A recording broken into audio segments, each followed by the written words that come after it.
ತೋಟಗಾರಿಕೆ, ಹೈನುಗಾರಿಕೆ, ಜೇನು ಅಣಬೆ, ರೇಷ್ಮೆ, ಮೀನು, ಹಸಿರು ಮೇವು, ಅರಣ್ಯ ಮರಗಳು, ಸಮಗ್ರ ಕೃಷಿಯನ್ನು ನಮಗುಣಪಡಿಸುವ ಕೃಷಿ ದರ್ಶನ.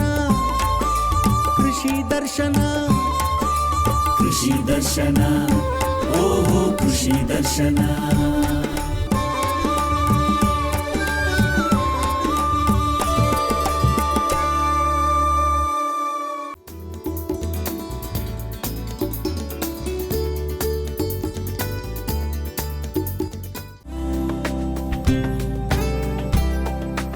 ಬೆಂಗಳೂರು ಕೃಷಿ ವಿಶ್ವವಿದ್ಯಾನಿಲಯ, ಚಿಂತಾಮಣಿಯ ಕೃಷಿ ವಿಜ್ಞಾನ ಕೇಂದ್ರ, ಕೃಷಿ ಸಂಶೋಧನಾ ಕೇಂದ್ರ, ರೇಷ್ಮೆ ಕೃಷಿ ಮಹಾವಿದ್ಯಾಲಯ ಹಾಗೂ ಜಿಲ್ಲೆಯ ಕೃಷಿ ಇಲಾಖೆಯ ಸಹಯೋಗದಲ್ಲಿ ಮುಂಗಾರು ತಾಂತ್ರಿಕ ಆಂದೋಲನವನ್ನು ಇತ್ತೀಚೆಗೆ ಚಿಂತಾಮಣಿಯಲ್ಲಿ ಆಯೋಜಿಸಲಾಗಿತ್ತು. ಕೃಷಿಯಲ್ಲಿ ಸಂಶೋಧನೆಗಳು ನಿರಂತರವಾಗಿ ನಡೆಯುತ್ತಿರುತ್ತವೆ. ಸಂಶೋಧನಾ ಫಲಿತಾಂಶಗಳನ್ನು ರೈತರಿಗೆ ತಲುಪಿಸುವಲ್ಲಿ ವಿಸ್ತರಣಾ ವಿಭಾಗದ ಕೊಡುಗೆ ಅಪಾರ ಎನ್ನುತ್ತಾರೆ ಬಲಿಜಗೆ ಪಡೆ ಕೃಷಿ ಸಂಶೋಧನಾ ಕೇಂದ್ರದ ಕ್ಷೇತ್ರ ಅಧೀಕ್ಷಕರಾದ ಡಾಕ್ಟರ್ ಸುಜಿತ್ ಜಿಎಂ.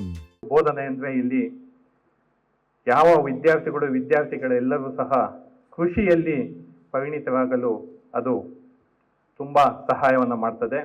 ಇನ್ನು ಸಂಶೋಧನೆ ಅಂತಂದ್ರೆ ಕೃಷಿಯಲ್ಲಿ ಹಲವಾರು ಸಂಶೋಧನೆ ಯಾವ ಕೀಟಶಾಸ್ತ್ರ ಆಗಿರ್ಬೋದು, ರೋಗಶಾಸ್ತ್ರ ಆಗಿರ್ಬೋದು, ಇನ್ನು ಅನೇಕ ವಿಭಾಗಗಳಲ್ಲಿ ನೂತನ ತಾಂತ್ರಿಕತೆಗಳನ್ನ ಹೊರತರುವಲ್ಲಿ ಸಂಶೋಧನೆ ವಿಭಾಗವು ಒಂದು ಪ್ರಮುಖ ಭಾಗವೆನಿಸಿದೆ. ಅದೇ ರೀತಿ ಈ ಒಂದು ಸಂಶೋಧನೆಯಿಂದ ಹೊರಬಂದ ಫಲಿತಾಂಶಗಳನ್ನ ಯಾವ ರೀತಿ ರೈತ ಬಾಂಧವರಿಗೆ, ರೈತರ ಒಂದು ಬಾಗಿಲಿಗೆ ತಲುಪಿಸಬೇಕಾದಂತಹ ಒಂದು ಕರ್ತವ್ಯವನ್ನ ವಿಸ್ತರಣೆ ವಿಭಾಗವು ಮಾಡ್ತಾ ಇದೆ. ಈ ಒಂದು 3 ವಿಭಾಗಗಳನ್ನು ಹೊಂದಿರತಕ್ಕಂಥ ಒಂದು ಕೇಂದ್ರ ಅಂದ್ರೆ ಇದು ರೇಷ್ಮೆ ಕೃಷಿ ಮಹಾವಿದ್ಯಾಲಯ. ಇಲ್ಲಿ ನಮ್ಮ ವಿದ್ಯಾರ್ಥಿಗಳಿಗೆ ಬೋಧನೆಯನ್ನು ಸಹ ಮಾಡಲಾಗ್ತದೆ. ಸಂಶೋಧನೆಯನ್ನು ಮಾಡಲಿಕ್ಕೆ ನಮ್ಮಲ್ಲಿ ಕೃಷಿ ಸಂಶೋಧನಾ ಕೇಂದ್ರ ಇದೆ. ಹಾಗೂ ಇಲ್ಲಿ ಹೊರಹೊಮ್ಮಿದ ಫಲಿತಾಂಶಗಳನ್ನು ರೈತರಿಗೆ ಮುಟ್ಟಿಸುವಲ್ಲಿ ನಮ್ಮ ಕೃಷಿ ವಿಜ್ಞಾನ ಕೇಂದ್ರವೂ ಸಹ ಇಲ್ಲಿ ಜವಾಬ್ದಾರಿಯುತವಾಗಿದೆ. ಚಿಂತಾಮಣಿ ಕೃಷಿ ವಿಜ್ಞಾನ ಕೇಂದ್ರದ ಮುಖ್ಯಸ್ಥರಾದ ಡಾಕ್ಟರ್ ಪಾಪಿರೆಡ್ಡಿ ಅವರು ಕಾರ್ಯಕ್ರಮದ ಉದ್ದೇಶವನ್ನು ತಿಳಿಸುತ್ತಾ ಎಲ್ಲರನ್ನೂ ಸ್ವಾಗತಿಸಿದರು. ಈ ಕಾರ್ಯಕ್ರಮವನ್ನು ದೊಡ್ಡ ಮಟ್ಟದಲ್ಲಿ ಆಯೋಜಿಸಬೇಕು ಅಂತೇಳಿ ನಮ್ಮ ಕುಲಪತಿಗಳು ಹೇಳಿದಾಗ ನಾನು ನಮ್ಮ ಕಾಲೇಜಿನ ಡೀನ್ರಾದಂಥ ರಾಮಕೃಷ್ಣ ನಾಯಕ್ ಅವರು ಪ್ರಸ್ತಾಪಿಸಿದಾಗ ಅವರು ತುಂಬ ಹೃದಯದಿಂದ ಒಪ್ಪಿಕೊಂಡು ಎಲ್ಲ ವ್ಯವಸ್ಥೆಗಳನ್ನು ಅಚ್ಚುಕಟ್ಟಾಗಿ ಮಾಡಿರುತ್ತಾರೆ. ಅವರಿಗೆ ಈ ಕಾರ್ಯಕ್ರಮದ ಪರವಾಗಿ ಹೃತ್ಪೂರ್ವಕ ಸ್ವಾಗತವನ್ನು ಬಯಸ್ತೀನಿ. ಅದೇ ರೀತಿ ಸಹ ವಿಸ್ತರಣಾ ನಿರ್ದೇಶಕರಾದಂಥ ಡಾಕ್ಟರ್ ರಘುಪ್ರಸಾದ್ ಸರ್ ಅವರು ಕೂಡ ತುಂಬ ಕೆಲಸದ ಒತ್ತಡಗಳ ನಡುವೆಯೂ ನಮ್ಮ ಕಾರ್ಯಕ್ರಮಕ್ಕೆ ಆಗಮಿಸಿ ಈ ಕಾರ್ಯಕ್ರಮದಲ್ಲಿ ಪಾಲ್ಗೊಂಡಿರ್ತಾರೆ. ಅವ್ರಿಗೂ ಕೂಡ ಈ ಕಾರ್ಯಕ್ರಮದ ಪರವಾಗಿ ತಮ್ಮೆಲ್ಲರ ಪರವಾಗಿ ಸ್ವಾಗತವನ್ನು ಬಯಸ್ತೇನೆ. ಕಾರ್ಯಕ್ರಮದಲ್ಲಿ ಡಾಕ್ಟರ್ ರಘುಪ್ರಸಾದ್ ಮಾತನಾಡಿ, ರೈತರು ಇತ್ತೀಚೆಗೆ ತೋಟಗಾರಿಕಾ ಬೆಳೆಗಳನ್ನು ಹೆಚ್ಚಾಗಿ ಬೆಳೆಯುತ್ತಿದ್ದಾರೆ. ಆಹಾರ ಧಾನ್ಯ ಬೆಳೆಗಳನ್ನು ಕೂಡ ಬೆಳೆದು ಆಹಾರೋತ್ಪಾದನೆ ಮಾಡುವ ಕಡೆಗೆ ಗಮನ ಹರಿಸಬೇಕು ಎಂದು ಸಲಹೆ ನೀಡಿದರು. ನಿಮಗೆಲ್ಲ ಗೊತ್ತಿದೆ, ಶಾಲೆಗೆ ಮಕ್ಕಳು ಸೇರೋ ಮೊದಲು ರಜಾ ಮುಗಿಸ್ಬಿಟ್ಟಿರ್ತಾರೆ. ಇನ್ನೇನು ಶಾಲೆ ಆರಂಭ ಆಗಬೇಕು ಅಂತೇಳಿ ಅವಾಗ ಪೆನ್ಸಿಲ್ಲು, ಪೆನ್ನು, ಪುಸ್ತಕ ಎಲ್ಲ ಬ್ಯಾಗು ಸರಿ ಇದೆನೋ ಇಲ್ಲ ಅಂತ ನೋಡ್ತಾರೆ. ಕೃಷಿ ಸಹ ಅದೇ ರೀತಿ ಒಂದು ಬಹಳ ಪ್ರಮುಖವಾದ ಚಟುವಟಿಕೆ. ನೀವು ಸಹ ನಮ್ಮ ನೇಗಿಲು ಸರಿ ಇದೆನೋ ಇಲ್ವೋ, ನಮ್ಮ ಕೂರಿಗೆ ಸರಿ ಇದೆನೋ ಇಲ್ವೋ, ಯಾವ ಬಿತ್ತನೆ ಬೀಜ ಮಾಡಿದರೆ ಹೆಚ್ಚು ಸೂಕ್ತ ಆಗಿರುತ್ತೆ, ಈ ಬಾರಿ ಮಳೆ ಯಾವ ರೀತಿ ಇರುತ್ತೆ, ಈ ರೀತಿ ಯೋಚನೆ ಬರುತ್ತೆ. ಇದು ಆ ಒಂದು ಕಾಲಘಟ್ಟ. ಈ ಸಂದರ್ಭದಲ್ಲಿ ಕೃಷಿಕರು ತಮ್ಮನ್ನು ತಮ್ಮ ಮುಂಗಾರಿಗೆ ಸಿದ್ಧತೆ ಮಾಡಿಕೊಳ್ಳುವಂತಹ ಒಂದು ಸನ್ನಿವೇಶದಲ್ಲಿ ನಾವು ಇವತ್ತಿದ್ದೇವೆ. ಕೆಲವು ಆತಂಕಗಳು ಸಹ ನಮ್ಮ ಮುಂದಿದೆ. ಈ ಬಾರಿ ಮಳೆ ಬಗ್ಗೆ ನಮಗೆ ಅಷ್ಟೊಂದು ಬಹಳ ಆಶಾದಾಯಕವಾದ ನಿರೀಕ್ಷೆ ಏನಿಲ್ಲ. ತಮ್ಮೆಲ್ಲರಿಗೂ ಗೊತ್ತಿರ್ಬೋದು, ದೇವ್ರ ದಯೆಯಿಂದ ಒಳ್ಳೆ ಮಳೆ ಆಗಲಿ ಅಂತೇಳಿ ನಾವೆಲ್ಲ ಬಯಸ್ತಾ ಇದ್ದೇವೆ. ಆದರೂ ಸಹ ಜಾಗತಿಕ ಮಟ್ಟದಲ್ಲಿ ಒಂದು ಕಡೆ ಎಲ್ಲಿನೋ ತಾವೆಲ್ಲ ಕೇಳಿರ್ಬೋದು, ಲಾನಿನೋ ಎಫೆಕ್ಟು ಇವತ್ತು ಕಂಡು ಬರ್ತಾ ಇದೆ. ಇದು ಎಷ್ಟು ಮಟ್ಟಿಗೆ ಸತ್ಯ ಇಲ್ಲ ಗೊತ್ತಿಲ್ಲ. ಆದರೂ ನಮಗೆ ಮುಂಗಾರು ಮುನ್ಸೂಚನೆ ಇದೆ, ಎಲ್ಲ ಒಂದು ಕಡೆ ಸ್ವಲ್ಪ ಕುಂಠಿತ ಆಗುತ್ತೆ ಅಂತೇಳಿ ಅದಕ್ಕೂ ನಾವು ಪೂರ್ವಭಾವಿಯಾಗಿ ಕೆಲವು ಸಿದ್ಧತೆಗಳನ್ನ ಮಾಡಿಕೊಳ್ಬೇಕಾಗುತ್ತೆ. ಇಲ್ಲಿ ನಮ್ಮ ಕಾರ್ಯಕ್ರಮ ನಿರೂಪಣೆ ಮಾಡುವವರು ಹೇಳ್ತಾ ಇದ್ರು, ಕೃಷಿ ಕ್ಷೇತ್ರ ಬಹಳ ಸವಾಲುಗಳನ್ನ ಎದುರಿಸ್ತಾ ಇದೆ ಅಂಥೇಳಿ. ಖಂಡಿತ ಸತ್ಯ. ಯಾಕಂತೇಳಿ ನಾವಷ್ಟೇ ಈ ಮಳೆ ಗಾಳಿ ಬಿಸಿಲಿಗೆ ಮೈಯೊಡ್ಡಿಕೊಂಡಿರುವ ಕ್ಷೇತ್ರ ಅಂತ ಹೇಳಿದ್ರೆ ಕೃಷಿ ಕ್ಷೇತ್ರ. ಬೇರೆ ಎಲ್ಲ ಕ್ಷೇತ್ರಗಳು AC ರೂಮಲ್ಲಿ ಕೆಲಸ ಮಾಡ್ತಾ ಇರುವಂತಹ ಕ್ಷೇತ್ರ. ಆದಾಗ್ಯೂ ನಾವು ಇವೆಲ್ಲವಕ್ಕೂ ಮೈಯೊಡ್ಡಿಕೊಂಡು ನಮ್ಮ ಬಹುದೊಡ್ಡ ಜನಸಂಖ್ಯೆಗೆ ಆಹಾರ ಭದ್ರತೆಯನ್ನು ಕಲ್ಪಿಸಿಕೊಡ್ತಾ ಇರುವಂತಹ ಶ್ರೇಯಸ್ಸು ನಮ್ಮ ಕೃಷಿಕರದು. ಈಗ ಕೃಷಿ ಕ್ಷೇತ್ರದಲ್ಲಿ ಈಗ ನಾವು ಕೋಲಾರ ಜಿಲ್ಲೆಗೆ ಅಥವಾ ಚಿಕ್ಕಬಳ್ಳಾಪುರ ಜಿಲ್ಲೆಗೆ ಬಂದಿದ್ದೆ ಆದಲ್ಲಿ ಇತ್ತೀಚಿನ ದಿನಗಳಲ್ಲಿ ಸಾಕಷ್ಟು ಬದಲಾವಣೆಗಳಾಗಿದೆ. ಮೊದಲೆಲ್ಲ ನಾವು ನಮ್ಮ ಮನೆ ಮಟ್ಟಕ್ಕೆ ಎಷ್ಟು ಬೇಕೋ ಅಷ್ಟು ಬೆಳ್ಕೊಳ್ತಾ ಇದ್ವಿ. ಈಗ ನಾವು ಮಾರುಕಟ್ಟೆಯನ್ನು ನೋಡಿ ಬೆಳೀತಾ ಇದ್ದೇವೆ. ಆದರೆ ಆತಂಕ ಅಂತ ಹೇಳಿದ್ರೆ ಇಲ್ಲಿ ನಮ್ಮ ಕೃಷಿ ಬೆಳೆಗಳು ವಿಸ್ತೀರ್ಣ ಕಡಿಮೆ ಆಗ್ತಾ ಇದೆ. ಇದನ್ನು ತಾವೆಲ್ಲ ಗಮನಿಸಬೇಕು. ನೀವು ಕೋಲಾರಕ್ಕೆ ಹೋಗಿ, ಇಲ್ಲಿ ಭಾಳ ಹತ್ರ ಇದೆ. ಈಗ 60% ತೋಟಗಾರಿಕೆ ಬೆಳೆಗಳಿಗೆ ನಮ್ಮ ರೈತರು ಹೋಗ್ತಾ ಇದ್ದಾರೆ. ನಾವು ಹೋಗಬೇಡಿ ಅಂತ ಹೇಳೋಕ್ಕೂ ಆಗಲ್ಲ. ಯಾಕಂತ ಹೇಳಿದ್ರೆ ಅಲ್ಲಿ ನಿಮಗೆ ಕ್ಯಾಶ್ ಕ್ರಾಪು, ನಿಮಗೆ ಹಣ ಬರುತ್ತೆ, ನಿಮ್ಮ ಜೀವನ ಚೆನ್ನಾಗಿರಬೇಕು, ಅದೆಲ್ಲರೂ ನಮ್ಮ ಉದ್ದೇಶ. ಆದರೆ ಆಹಾರ ಬೆಳೆಗಳ ಉತ್ಪಾದನೆಯೂ ಸಹ ಅಷ್ಟೇ ಮುಖ್ಯ. ನಾವು ಇದೇ ರೀತಿ ಮುಂದುವರೆದೇ ಇದ್ದಾರೆ. ಎಲ್ಲರೂ ನೀವು ಅಡಿಕೆ ಹಾಕ್ಲಿಕ್ಕೆ ಪ್ರಾರಂಭ ಮಾಡಿದ್ರಿ, ಎಲ್ಲರೂ ನೀವು ಮ್ಯಾಂಗೋ ಹಾಕ್ಲಿಕ್ಕೆ ಪ್ರಾರಂಭ ಮಾಡಿದರೆ ಮುಂದೆ ನಿಮಗೆ ಕೃಷಿ ಬೆಳೆಗಳನ್ನು ಬೆಳೆಯೋರು ಯಾರು, ನಮಗೆ ಆಹಾರ ಒದಗಿಸೋರು ಯಾರು ಅನ್ನೋ ಪ್ರಶ್ನೆ ಬರುತ್ತೆ.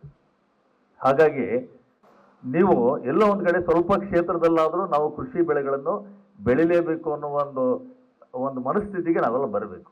ಅದು ಬಹಳ ಮುಖ್ಯ. ಕೃಷಿ ಉಳಿಬೇಕು ಅಂತ ಹೇಳಿದ್ರೆ ನಾವು ಕೃಷಿ ಬೆಳೆಗಳನ್ನು ಬೆಳಿಬೇಕು. ಇದ್ರ ಜೊತೆ ಮಣ್ಣು ತನ್ನ ಸತ್ವ ಕಳೆದುಕೊಳ್ತಾ ಇದೆ, ಅದು ನಿಮ್ಗೆಲ್ಲರಿಗೂ ಗೊತ್ತಿದೆ. ಈಗ ನಾವು ವೈಜ್ಞಾನಿಕವಾಗಿ ಹೇಳಬೇಕು ಅಂತ ಹೇಳಿದ್ರೆ, ಈಗ ಆರ್ಗ್ಯಾನಿಕ್ ಕಾರ್ಬನ್ ಅಂತ ಹೇಳ್ತೀವಿ, ಅಂದರೆ ಮಣ್ಣಿನಲ್ಲಿ ಇಂಗಾಲದ ಅಂಶ ಎಷ್ಟಿರಬೇಕು, ಕನಿಷ್ಠ 0.5 ಇರಬೇಕು ಅಂತ. ಕನಿಷ್ಠ. ಜಾಸ್ತಿ ಮೊದಲೆಲ್ಲ 1.5 2 ಇತ್ತು. ಆದರೆ ಎಲ್ಲ ಒಂದು ಕಡೆ ನಾವು ಅತಿಯಾದ ರಾಸಾಯನಿಕಗಳ ಬಳಕೆಯಿಂದ, ಅವೈಜ್ಞಾನಿಕ ಬಳಕೆಯಿಂದ ಈಗ 0.33 ಮಟ್ಟಕ್ಕೆ ನಾವು ಹೋಗಿದ್ದೀವಿ. ಹೀಗೆ ಹೋದರೆ ಮುಂದಿನ ದಿನಗಳಲ್ಲಿ ನಮ್ಮ ಮಣ್ಣು ತನ್ನ ಜೀವಂತಿಕೆ ಸತ್ವ ಕಳೆದುಕೊಳ್ತಾ ಇದೆ. ಮಣ್ಣು ಯಾವಾಗ ತನ್ನ ಜೀವಂತಿಕೆ ಕಳೆದುಕೊಳ್ಳುತ್ತೆ, ನೀವು ಏನೇ ಗೊಬ್ಬರ ಹಾಕಿ ಆ ಗೊಬ್ಬರವನ್ನು ಬೆಳೆಗಳಿಗೆ ಪೂರೈಕೆ ಮಾಡುವ ಶಕ್ತಿ ಮಣ್ಣಿಗಿರಲ್ಲ. ಹಾಗಾಗಿ ಇಲ್ಲಿ ನೀವು ಕೋಲಾರ ಚಿಕ್ಕಬಳ್ಳಾಪುರ ಜಿಲ್ಲೆಯ ರೈತರು ಯಾಕೆ ಮಾದರಿ ಆಗ್ತಾರೆ ಅಂತ ಹೇಳಿದ್ರೆ, ಪ್ರಾಯಶಃ ಇಲ್ಲಿ ನಿಮಗೆ ಸಿಲ್ಕ್ ಮಿಲ್ಕ್ ಎಲ್ಲ ಕಾನ್ಸೆಪ್ಟ್ ಗೊತ್ತಿದೆ. ಇಲ್ಲಿ ಅಷ್ಟೇ ನೀವು ಹೆಚ್ಚು ನಾವು ಹೈನುಗಾರಿಕೆ ನೋಡ್ತಾ ಇರೋದು. ಈಗ ಸಾವಯವ ಕೃಷಿ ನಾವು ಮಾಡಬೇಕು ಅಂತ ನಾವು ಮಾತಾಡ್ತಾ ಇದ್ದೀವಿ, ಅದು ಬೇರೆಯವರಿಗೆ ಕಷ್ಟ. ಈಗ ನೀವು ಹೋಗಿ ದಾವಣಗೆರೆ, ಚಿತ್ರದುರ್ಗ ಅಥವಾ ಧಾರವಾಡಕ್ಕೆ ಹೋದರೆ ಸಾವಯವ ಕೃಷಿ ಮಾಡೋದು ಕಷ್ಟ ಇದೆ. ಯಾಕಂದ್ರೆ ಅಲ್ಲಿ ದನ ಕರುಗಳಿಗಿಲ್ಲ. ಕಡೆ ಪಕ್ಷ ನಿಮ್ಮ ಊರುಗಳಲ್ಲಿ ದನ ಕರುಗಳು ಇದೆ, ಇನ್ನೂ ಕೃಷಿ ಜೀವಂತವಾಗಿದೆ. ನಾವು ಕೆಲವರು ಹೇಳ್ತಾ ಇದ್ರು, ಕೃಷಿನ ನೀವು ಇಸ್ರೇಲ್ಗೆ ಹೋಗಿ ನೋಡಿ ಕಲೀರಿ, ಇಸ್ರೇಲಲ್ಲಿ ಭಾಳ ಚೆನ್ನಾಗಿ ಕೃಷಿ ಮಾಡ್ತಾರೆ, ಅಲ್ಲಿ ನೀರಿನ ನಿರ್ವಹಣೆ ಭಾಳ ಚೆನ್ನಾಗಿ ಮಾಡ್ತಾರೆ ಅಂತೇಳಿ. ಸದ್ಯಕ್ಕೆ ಇಸ್ರೇಲ್ಗೆ ಹೋಗೋದೇನು ಬೇಡ, ಮೊದಲು ಕೋಲಾರ ಚಿಕ್ಕಬಳ್ಳಾಪುರಕ್ಕೆ ಹೋಗಿ ಅಂಥೇಳಿ ಬೇರೆ ರೈತರಿಗೆ ಹೇಳ್ತಾ ಇದ್ದಾರೆ. ಕಡೆ ಪಕ್ಷ ಎಲ್ಲ ಮನೆಯಲ್ಲೂ ನಿಮ್ಗೆಲ್ಲ ಗೊತ್ತಿದೆ, ಹಸು ಇದೆ, ಕೆಲವರು ಸಿರಿಕಲ್ಚರ್ ಇಟ್ಕೊಂಡಿದ್ರಿ, ಕೆಲವರು ತೋಟ ಮಾಡ್ತಾ ಇದ್ರಿ. ಅಂದರೆ ನೀವು ಬೇರೆ ರೈತರಿಗಿನ ಎಲ್ಲೋ ಒಂದು ಕಡೆ ಸ್ವಲ್ಪ ಮಟ್ಟಿಗೆ ಸದೃಢರಾಗಿದ್ದೀರಿ. ಯಾಕಂತ ಹೇಳಿದ್ರೆ ನಾವು ಬೇರೆ ಕಡೆನೂ ನೋಡಿರೋದ್ರಿಂದ ಹೇಳ್ತಾ ಇರೋದು, ನಿಮ್ಮ ಸ್ಥಿತಿ ಉತ್ತಮವಾಗಿದೆ. ಹಾಗಾಗಿ ನೀವು ಮನಸ್ಸು ಮಾಡಿದರೆ ನಿಮ್ಮ ಸಾವಯವ ಗೊಬ್ಬರಗಳನ್ನು ಬಳಕೆ ಮಾಡಿ ನಿಮ್ಮ ಮಣ್ಣಿನ ಜೀವಂತಿಕೆ ಹೆಚ್ಚು ಮಾಡಲಿಕ್ಕೆ ನಿಮಗೆ ಅವಕಾಶ ಇದೆ. ನೀವು ಆ ನಿಟ್ಟಿನಲ್ಲಿ, ಯಾಕಂದರೆ ಮುಂದಿನ ಪೀಳಿಗೆಗೆ ನಾವು ಏನಾದ್ರು ಬಿಟ್ಟು ಹೋಗ್ಬೇಕಲ್ಲ. ಈಗ ನಾವು ಬೆಳ್ಕೊಳ್ತೀವಿ, ಆಯಿತು, ಈ 3 ನೆಕ್ಸ್ಟ್ 0.1ಗೆ ಹೋದ್ರೆ ಏನು ಮಾಡ್ತೀರಿ, ಮುಂದಿನ ಮಕ್ಕಳು ಏನು ಮಾಡಬೇಕು, ಅವ್ರ ಮಣ್ಣಲ್ಲಿ ಏನೂ ಇಲ್ಲ, ನಾನು ಕೃಷಿನೇ ಮಾಡೋಕ್ಕೆ ಯೋಗ್ಯ ಅಲ್ಲ ಅನ್ನೋ ಪರಿಸ್ಥಿತಿ ಬಂದರೆ ಅವ್ರಿಗೆ ನಾವು ಏನು ಬಿಟ್ಟು ಕೊಟ್ಟಂಗಾಗುತ್ತೆ. ಈಗ ನಾವು ಸ್ವಲ್ಪ ಸ್ವಾರ್ಥಿಗಳಾಗೋದು ಬೇಡ, ನಮ್ಮ ಮಣ್ಣನ್ನು ಸ್ವಲ್ಪ ನಾವು ರಕ್ಷಣೆ ಮಾಡಬೇಕು. ಯಾರು ಮಣ್ಣು ಪರೀಕ್ಷೆ ಮಾಡ್ತಾ ಇಲ್ಲ.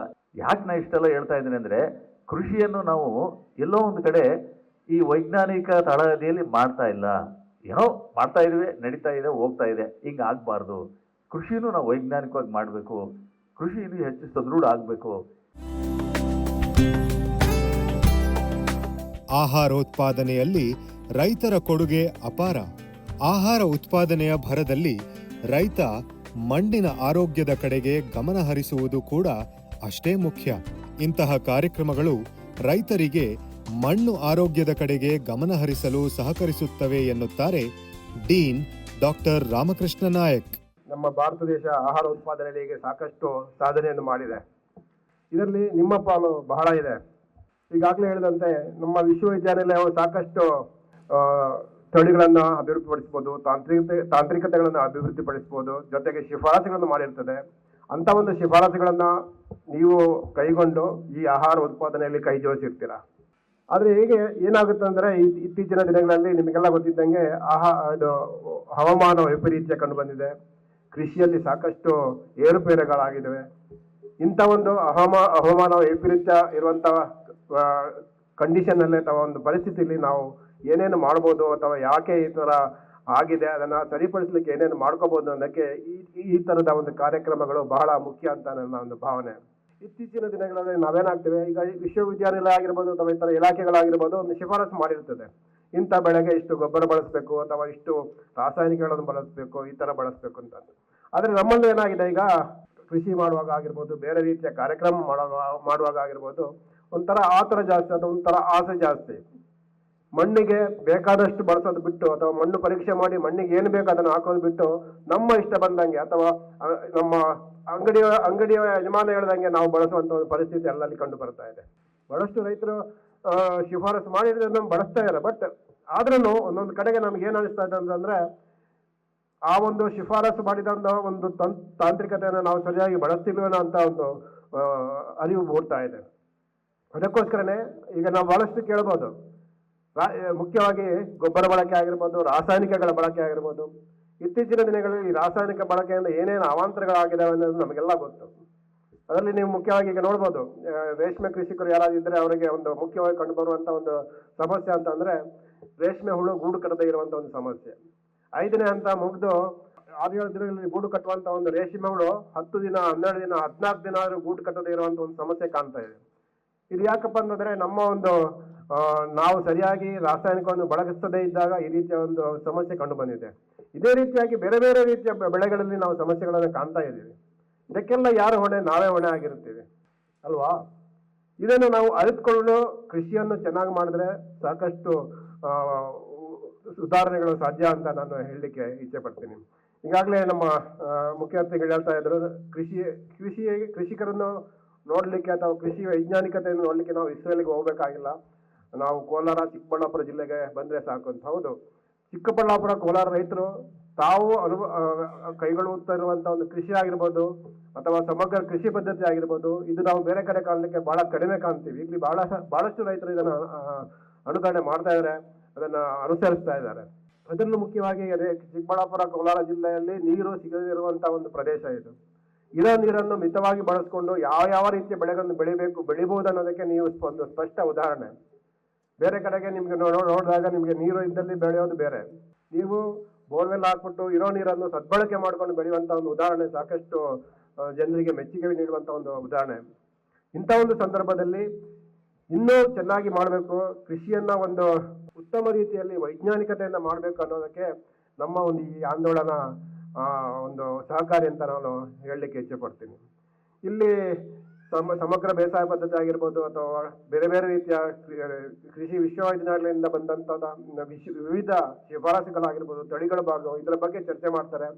ಅದರಲ್ಲಿ ನಿಮಗೆ ಏನೇನು ಅನುಕೂಲತೆಗಳಿದೆ ಅನ್ನೋದನ್ನು ನೀವು ತಿಳ್ಕೊಂಡು ತಮ್ಮ ಒಂದು ಸ್ವಕ್ಷೇತ್ರದಲ್ಲಿ ಮುಂದೆ ಈ ಒಂದು ಹವಾಮಾನ ವೈಪರೀತ್ಯ ಇರುವಂಥ ಒಂದು ಸಂದರ್ಭದಲ್ಲಿ ಏನೇನು ಬದಲಾವಣೆಗಳನ್ನು ಮಾಡ್ಕೋಬಹುದು ಅನ್ನೋದಕ್ಕೆ ನಿಮಗೆ ಕೆಲವೊಂದು ಮುಖ್ಯ ವಿಷಯಗಳು ಇಲ್ಲಿ ಸಿಗ್ಬೋದು.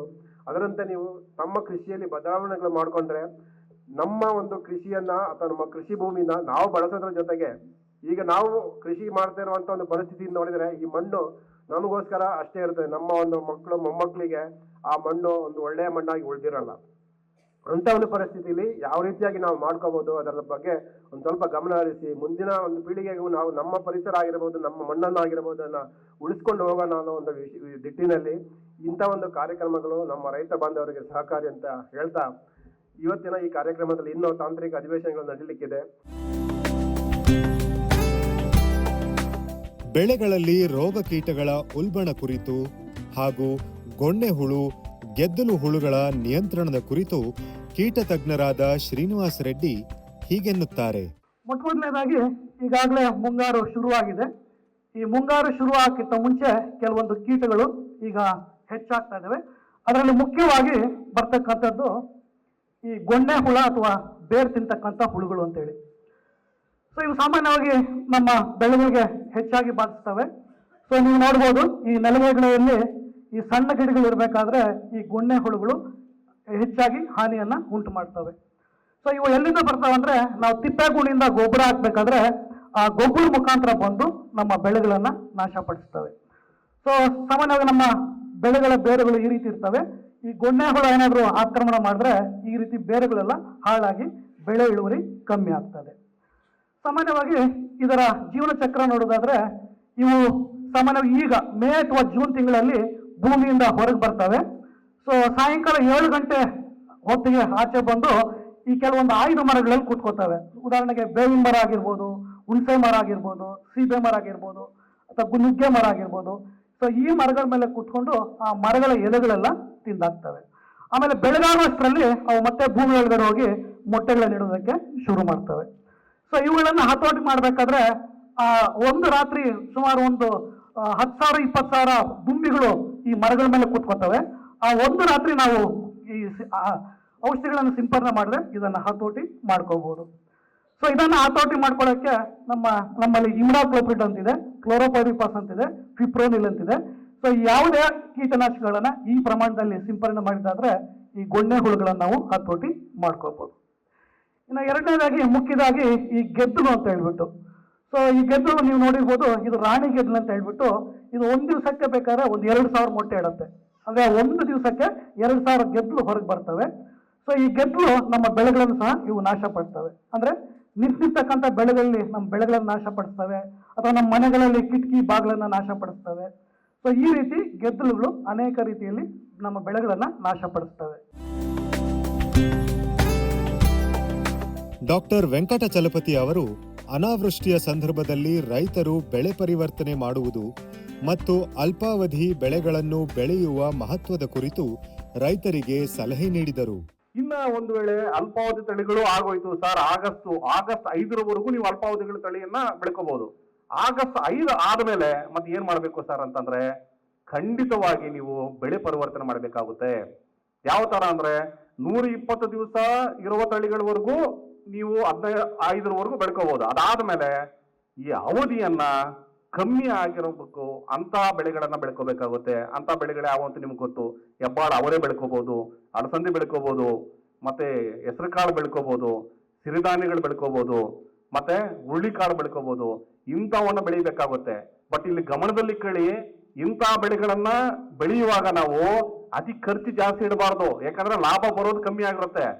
ಅತಿ ಕಮ್ಮಿ ಖರ್ಚಲ್ಲಿ ನಮಗೆ ಅಧಿಕವಾದ ಒಂದು ಇಳುವರಿ ಬರುವಂತ ಬೆಳೆಗಳು ಇದೆಯಲ್ಲ, ಇಂಥವನ್ನ ನಾವು ಬೆಳ್ಕೋಬೇಕಾಗುತ್ತದೆ. ಇನ್ನೊಂದು ಸಿಚುವೇಶನ್ ಬರ್ಬೋದು ನಮಗೆ, ಸರ್ ಮಳೆ ಏನೋ ಕರೆಕ್ಟಾಗಿ ಟೈಮ್ ಬಂತು, ಬೆಳೆ ಹಾಕ್ಬಿಟ್ಟಿದೀವಿ, ಬಟ್ ಅದರ ಮೇಲೆ ಆದ್ಮೇಲೆ ಮತ್ತೆ 20 ದಿವಸ ಮಳೆ ಬರ್ಲಿಲ್ಲ, 15 ದಿವಸ ಮಳೆ ಬರ್ಲಿಲ್ಲ. ಈ ತರ ಏನ್ ಮಾಡ್ಬೇಕು ಅಂತಂದ್ರೆ 2 ಸೂಕ್ಷ್ಮಗಳಿದೆ. ಅದನ್ನ ನಾನು ತಿಳಿಸಕ್ಕೆ ಇಷ್ಟಪಡ್ತೀನಿ. ಈಗಾಗಲೇ ಕೆಲವರು ಫಸ್ಟ್ ಅಲ್ಲಿ ಜೂನ್ ಅಲ್ಲಿ ಮಳೆ ಬಂದಾಗ ನೀವು ಆಲ್ರೆಡಿ ಬೆಳೆ ಹಾಕ್ಬಿಟ್ಟಿದ್ದೀರಾ, ಬಟ್ 20 ದಿವಸ ಮಳೆ ಬರ್ಲಿಲ್ಲ. ಆವಾಗ ಏನಂದ್ರೆ ಈ ಮೊಳಕೆ ಹೊಡೆದಿರುತ್ತಲ್ಲ, ಶೇಕಡ ಎಷ್ಟು ಮೊಳಕೆ ಹೊಡೆದಿದೆ ಅನ್ನೋದನ್ನ ಖಂಡಿತವಾಗಿ ನಾವು ಪರೀಕ್ಷೆ ಮಾಡಬೇಕಾಗುತ್ತೆ. ಫಾರ್ ಎಕ್ಸಾಂಪಲ್ ರಾಗಿ ಅಂತ ಅನ್ಕೊಳ್ತೀವಿ, 35 ಗಿಡ ಇರಬೇಕು. ಅದರಲ್ಲಿ 35 ಗಿಡ ಅಥವಾ 35 ಗಿಡ ಇದ್ರೆ ಕರೆಕ್ಟ್ ಆಗಿ ಬರ್ತದೆ ಅಂತ. ಅದಕ್ಕಿಂತ ಕಮ್ಮಿ 20 ಗಿಡ ಬಂದಿದೆ ಅಂತಂದ್ರೆ ಖಂಡಿತವಾಗಿ ನೀವು ಸಾರಿ ಇನ್ನೊಂದ್ ಸಾರಿ ನೀವು ಬಿತ್ತನೆ ಮಾಡ್ಬೇಕಾಗುತ್ತೆ. ಇಲ್ಲ ಅಂದ್ರೆ ನೀವು ಎಲ್ಲಾ ಕಲ್ಚರಲ್ ಆಪರೇಷನ್ಸ್ ಮಾಡ್ತೀರಾ, ಗೊಬ್ಬರ ಹಾಕ್ತೀರಾ, ಔಷಧಿ ಹೊಡಿತೀರಾ, ಕಟಾವ್ಗೆ ಹೋಗ್ತೀರಾ, ಇಳುವರಿ ಮಾತ್ರ ಬಹಳ ಖಂಡಿತವಾಗಿ ಬರ್ತದೆ. ಆವಾಗ ಮೊಳಕೆ ಹೊಡೆಯುವ ಪ್ರಮಾಣವನ್ನ ನೀವು ಖಂಡಿತ ಗಮನಿಸಿ ಅದಕ್ಕೆ ಮುಂದಕ್ಕೆ ಹೋಗಿ. ಅದಕ್ಕಿಂತ ಜಾಸ್ತಿ ಹೋಗಿ 20-25 ಬಂದಿದೆ, 30 ತನಕ ಇದೆ ಅಂತಂದ್ರೆ ಹೋಗಿ, ಪರವಾಗಿಲ್ಲ, ಅದನ್ನೇ ನೀವು ಕಂಟಿನ್ಯೂ ಮಾಡಿ, ನಿಮ್ಗೆ ಉತ್ತಮವಾದ ಇಳುವರಿ ಬರ್ತದೆ. ಇಲ್ಲ ಅಂದ್ರೆ ಮೊರೆ ಇನ್ನೊಂದು ಸಾರಿ ನೀವು ಬಿತ್ತನೆ ಮಾಡಬೇಕಾಗಿ ಬರ್ತದೆ. ಇದೊಂದು. ಅದಾದ್ಮೇಲೆ ಸರ್ ಮೊಳಕೆ ಎಲ್ಲ ಚೆನ್ನಾಗಿ ಬಂತು, ಬಿತ್ತನೆನೂ ಇದೆ, ಮೊಳಕೆ ಪ್ರಮಾಣನೂ ಚೆನ್ನಾಗಿದೆ, ಆದ್ರೆ ಮಧ್ಯದಲ್ಲಿ ನಮಗೆ ಈ ಮಳೆ ಹಂಚಿಕೆ ಬ್ರೇಕ್ ಕೊಡ್ತಾ ಇದೆ ಅಂತ ಅಂದಾಗ ನೀವು 2 ಪದ್ಧತಿಗಳನ್ನ ಅಳವಡಿಕೆ ಮಾಡ್ಕೋಬೇಕಾಗುತ್ತೆ. ಸಾಲಿನ ಮಧ್ಯದಲ್ಲಿ ಈಗ ಮಳೆ ಬಂತು, ಮಳೆ ಬಂದ ನೆಕ್ಸ್ಟ್ ದಿವಸ ಹೋಗ್ಬಿಟ್ಟು ಚಿಪ್ ಕುಂಟೆ ಹೊಡಿಬೇಕು. ಕುಂಟೆ ಹೊಡಿಯೋದು ಗೊತ್ತಲ್ಲ ನಿಮಗೆ, ಬ್ಲೇಡ್ ಹಾರೋ ಅಂತ ಅಂತೀವಿ. ಗುಂಟೆ ಹೊಡಿತು, ಚಿಪ್ ಕುಂಟೆ ಅಂತದೆ. ಅದನ್ನ ನೀವು ಇದು ಮಾಡುವಾಗ ಮಣ್ಣಿನ ಒದಿಕೆ ಮಾಡ್ದಂಗೆ ಆಗುತ್ತೆ.